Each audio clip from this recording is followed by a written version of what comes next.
اگر کسی بہن بھائی کو رزق کا مسئلہ ہے، رزق کی تنگی ہے، تو یہ میرا بتایا ہوا چھوٹا سا عمل کریں، اللہ رب العزت کی ذات فضل فرمائے گی، رزق کے دروازے کھل جائیں گے۔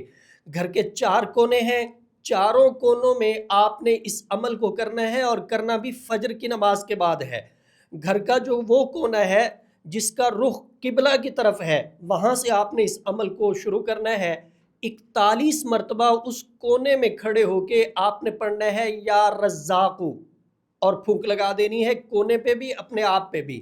پھر آپ نے باقی کے 3 کونے ہیں ان میں بھی اسی ترتیب کے ساتھ عمل کرنا ہے اور پھونک لگانی ہے۔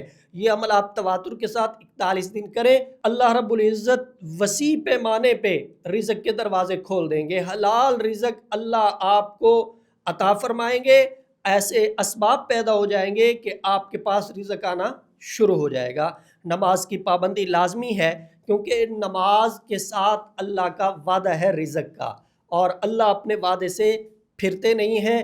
سب سے سچی بات اللہ کی ہے، نماز پہ اللہ رب العزت نے رزق کا وعدہ کیا ہے۔ آپ نماز کی بھی پابندی کریں، اسباب کے درجے میں وظائف بھی کریں، اللہ رب العزت کی ذات آپ کی مدد فرمائے گی۔